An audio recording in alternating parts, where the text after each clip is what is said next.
General Shao's revolt left Outworld's armies in tatters. We were vulnerable to enemies both foreign and domestic. That's why my sister asked me to take command, to stitch her military back together and purge Shao's loyalists within it. She trusted only me with the task. The soldiers, however, had little faith. They thought me a spoiled dilettante, unprepared and unfit to serve. That I could fight mattered little. All that mattered was that I wasn't one of them. I finally earned their loyalty by orchestrating an epic victory over Shao and his rebels. Though the general himself escaped, his forces were smashed. For as long as I am able, I will lead the Empress's armies in defense of Outworld. Through strength, we will achieve peace.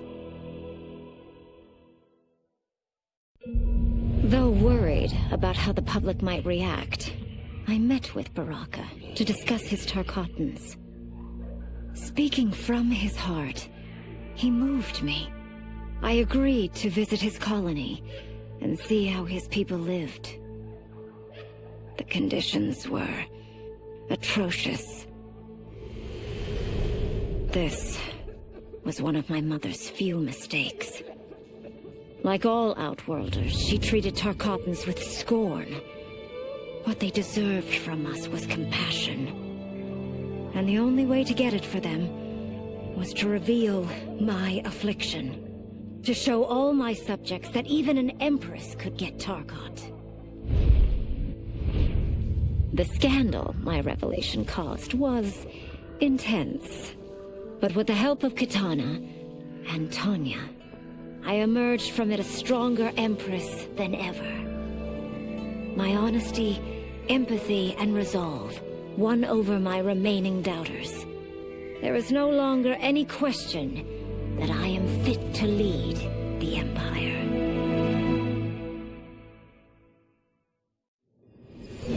Until recently, I hadn't met Li Mei, but I had heard the stories. How the Umgadi's matron superior blamed her for not preventing Emperor Jared's murder. How she quit in disgrace rather than accept punishment. But those stories didn't fit the woman I now knew. Li Mei would never have been so negligent. Eventually, I uncovered the truth. The failures and mistakes which led to the Emperor's murder, they resulted from poor decisions made by the matron superior themselves. They made Li Mei their scapegoat.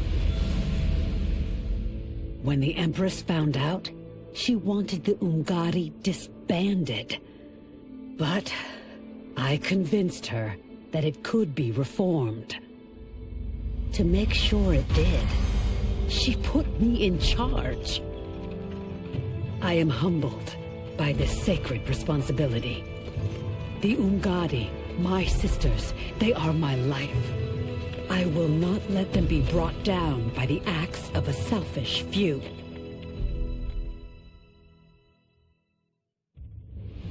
To elude capture by Empress Melina, I joined Havoc's crusade in Saido.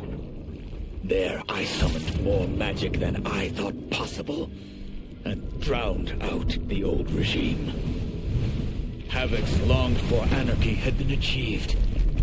He was more than satisfied. But I was left empty and broken. Had I been satisfied as Outworld's High Mage, not let myself be tempted by Shang Tsung, a great city would not now lay in ruins. I've caused devastation, ended thousands of lives, all because of my blind ambition. I've betrayed my oath, my sovereign, and my realm. These high crimes merit punishment, and I'll accept whatever the Empress gives me. My only ambition now is to one day be forgiven.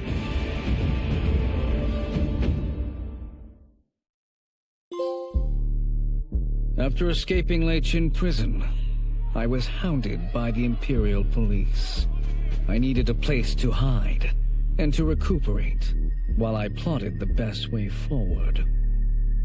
I knew the remote canton of my youth would be perfect. To escape capture, I traveled by sea. Little did I know that a gargantuan storm was brewing. My tiny craft was smashed apart.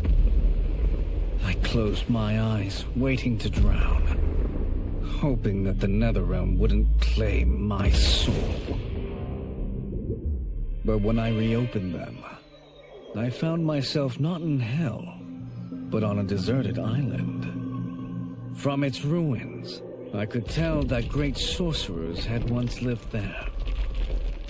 In the caves beneath the ruins, I found what I can only describe as a well of souls. Once I learn how to wield its power, I will become invincible.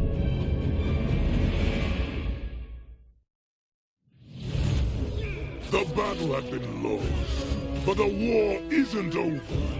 I won't stop fighting until I take Outworld's throne.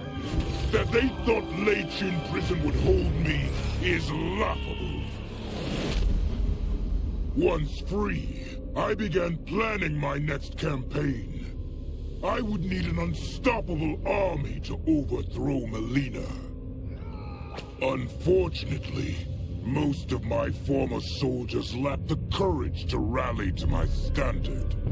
Rebuilding my army would require finding new recruits. And that task is proving easier than expected. Outworld's golden age has left more than a few behind. Without hope, without power, they eagerly heed my call to tear down Melina's government.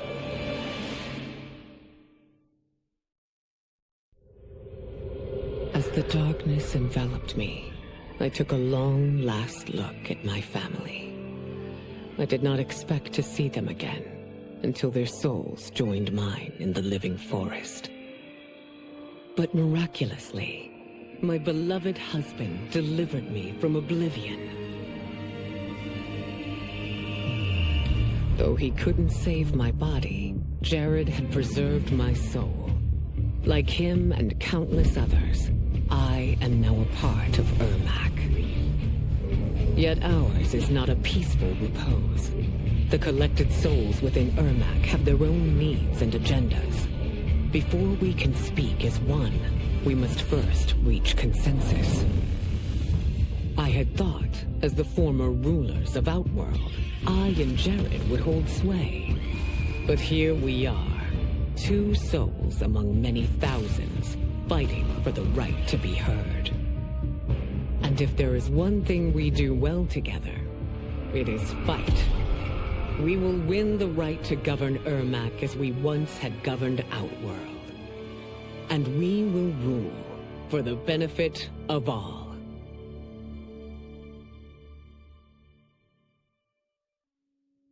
With General Shao freed from prison, we began raising a new army against the royal family. Though many were eager recruits, few were good at soldiering. It was so bad, the general was forced to change tactics. He decided that we needed a doomsday weapon. That weapon isn't a thing, though. It is a monster. Onaga, the Dragon King. The general told me the old legends were true. That his ancient ancestor defeated Onaga, trapping him deep inside Mount Sagan. The Dragon King is still there today. His pent-up fury waiting to be unleashed. Because Onaga is so dangerous, the general wouldn't risk trying to tame him before. But now, he feels we have no choice. Though I likely won't survive, I accept this mission gladly. I can think of no greater honor than to give my life in the General's service.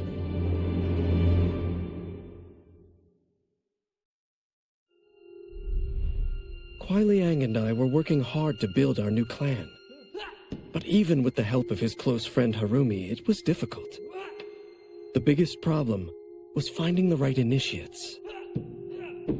Then, one night, while walking outside Harumi's compound, I was attacked. I thought at first it was a Lin Kuei assassin, but his strikes were too uncertain, too angry. My attacker, it turns out, was a boy. Homeless and hungry, his assault was born of desperation. He needed money so that he could eat. It was like looking at myself 15 years ago. I would have ended up just like him if the Lin Kuei hadn't taken me in. So I took the boy to Kuai Liang, who also appreciated his fire. We made him our first initiate. The boy's name? Hanzo Hasashi. No sooner had Titan Shang Tsung been defeated than Bi-Han and his loyalists hunted us down. Outnumbered, we fled to Japan. There, we sought refuge from an old family friend. As children, we played together.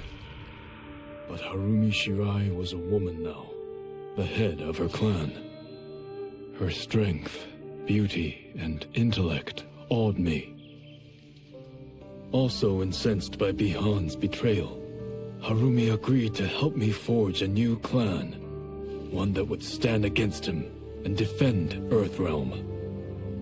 Her aid proved invaluable, and as time went on, we grew closer.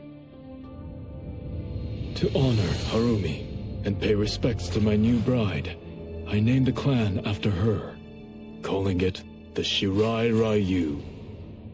Now the battle against my brother begins in earnest. The Shirai Ryu won't rest until Bi-Han is defeated and the Lin Kuei's honor restored.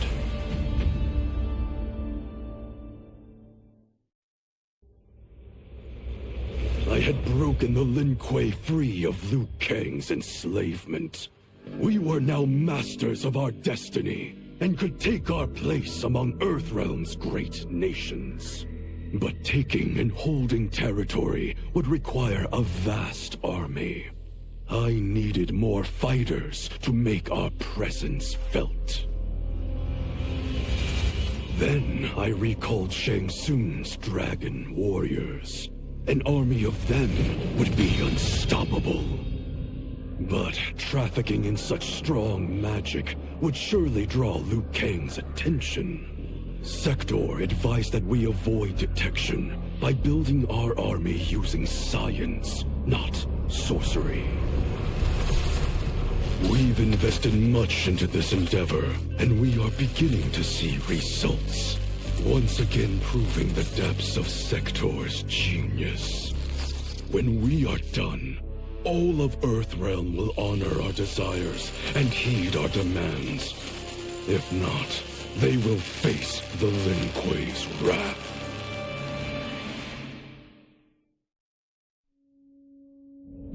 After fleeing Outworld, I hadn't expected to return.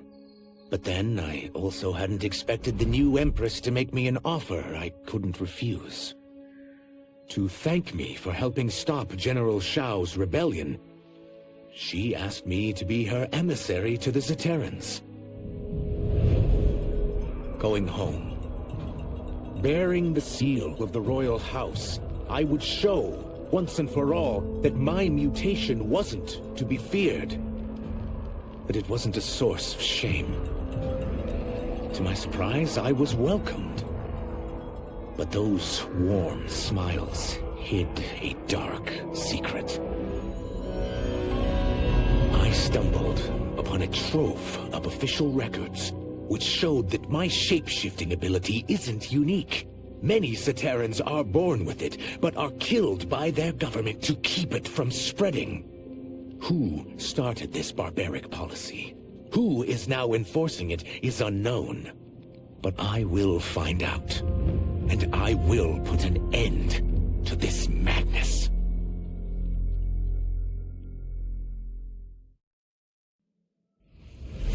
Were it not for my godly counterpart, I would not have survived the battle against Titan Shang Tsung. Meeting him, though, raised questions. Why did I replace him in this new era? Why was I made mortal? Lord Liu Kang told me of his Raiden's nobility and righteousness, about his steadfast leadership in the defense of Earthrealm. He also told me about Raiden's dark side, how he could be consumed by rage and cast aside the rules he otherwise lived by. Making me mortal and incapable of such anger was to keep me from following in his footsteps. Though I understood the reasons why, I felt I had been done a disservice. To survive the coming battles, I may need the edge that only great rage can bring. As the Shaolin couldn't aid me, I sought out someone who could.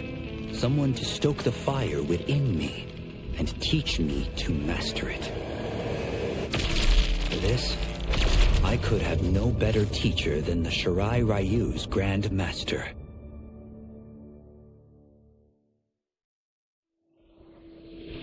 My loyal partner had warned me.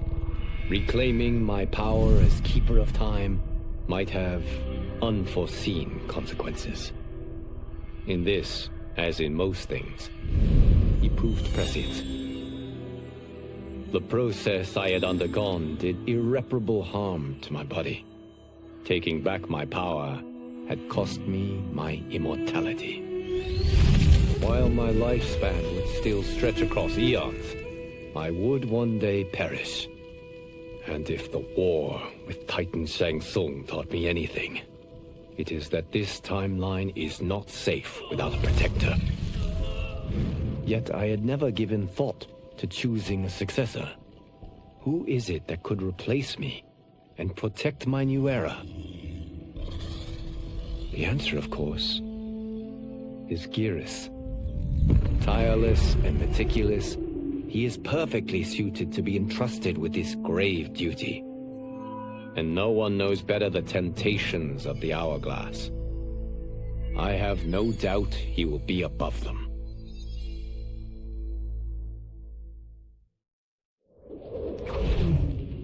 Since this whole thing kicked off, I'd wondered why Liu Kang chose me to be a champion. I mean, sure, I was killing it as a martial arts star, but it's one thing when it's all for show.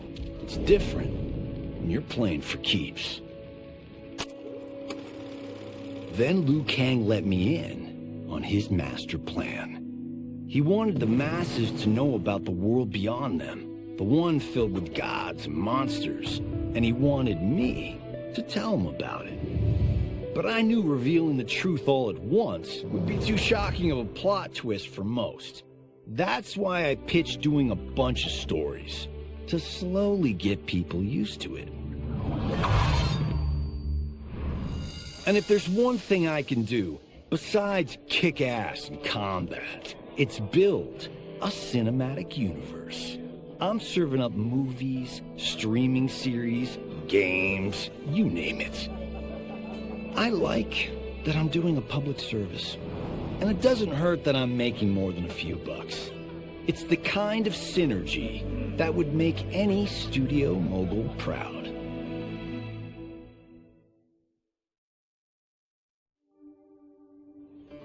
It was inevitable that the Shaolin Masters had me join them. They knew just how much future initiates could learn from me. Shujinko was one of my earliest. His ability to absorb anyone's powers and skills was amazing. With the right training, he could become our greatest champion. I knew that I alone could give it to him. But as his proficiency grew, so did his ego. In love with himself and his power, Shujinko became a threat to the realms. He hadn't learned humility. Because I wasn't the one who could teach it. I should have listened to Raiden's warning and not tried to train Shujinko alone. After he was subdued, Shujinko's accumulated abilities and memories were taken from him. He is once again a new initiate, ready to begin his training. This time, Raiden and I train Shujinko together. He will become the champion he is destined to be. And I will fulfill my duties, humbly and cooperatively.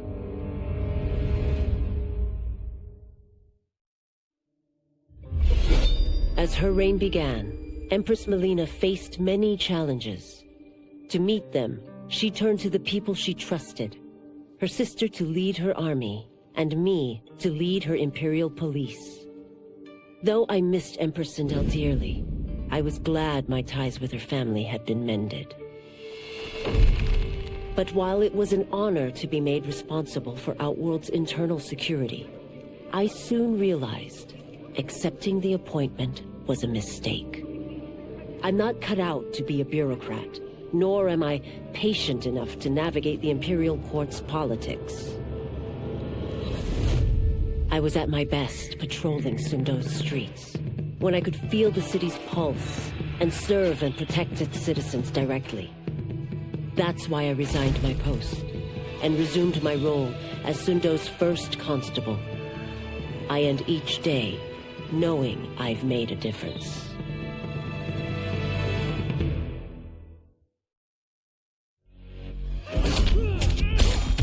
I wasn't looking for allies against the Yakuza, but I found one in Special Agent Jackson Briggs. He'd heard gangsters plotting to kill me on a wiretap and came calling, hoping I'd be his informant. We planned to part ways when we got the job done, but then Shang Tsung showed up to steal Sento. Needless to say, Jackson had questions. It blew his mind to hear that the stories in Johnny's movies were real. Once the shock wore off, Jackson quickly sized up the threats Earthrealm faced. To deal with them, he got his bosses at the FBI to form the Outworld Investigation Agency. When he asked me to sign on, I hesitated. After all, me? A government agent? But it's an important job. And more importantly to me, an honest living.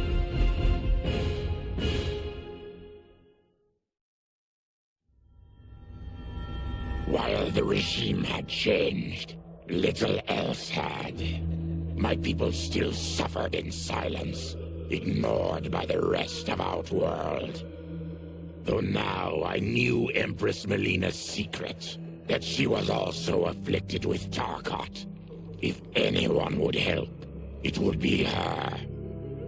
But how to get an audience? Syzoth. He was the Empress's new emissary to the Zaterrans. I asked him to introduce us. At great personal risk, he agreed. And as I'd prayed, the Empress was willing to meet. Even better, she would visit the colony. She was shocked to see how we lived. She moved quickly to provide for our care and comfort. Thanks to the Empress and Syzoth, we Tarkatans are no longer pariahs. Until our disease can be cured, that will do.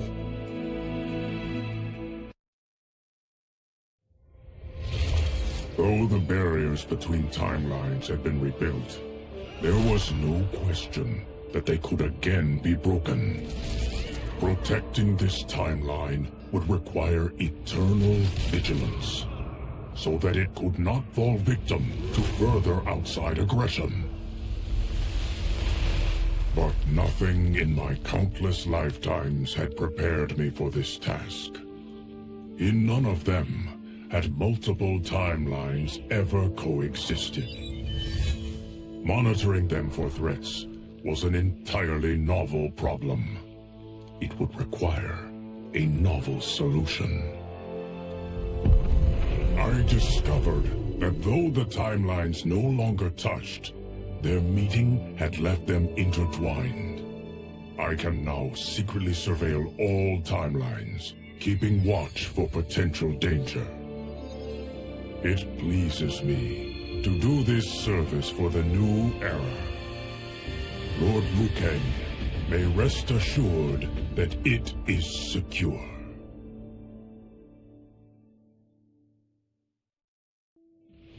I couldn't believe that Liu Kang welcomed me in Earthrealm, or that he thought me worthy to study with his Shaolin masters.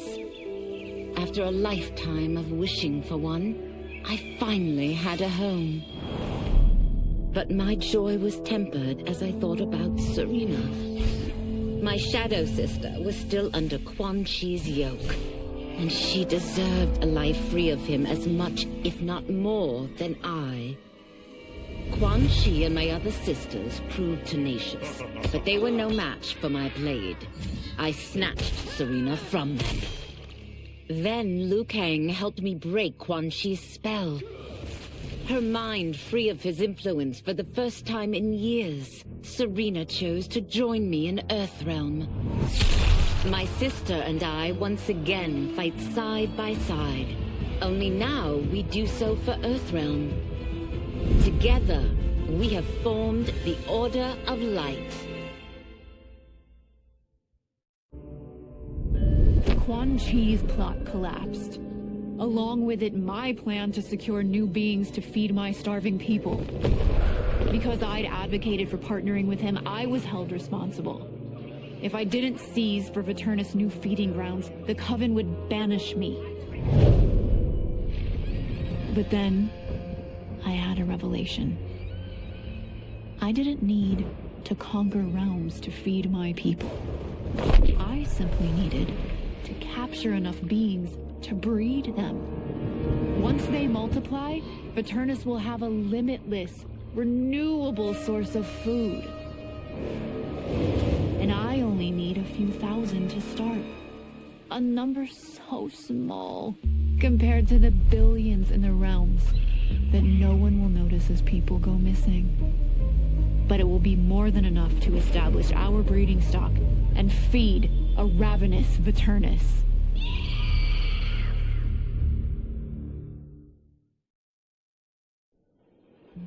Quan Chi's defeat had cost me everything. For months I had furthered his plot, and now I had to start over. Saido's people were still in chains. That's when Rain approached me. On the run from Empress Melina, he was desperate for help. And though I'd had my fill of sorcerers, this one was different. I agreed to provide him safe haven. He agreed to help topple Saido's government. And topple it we did. Rain summoned a wave so fast, so powerful, that it crushed the capital.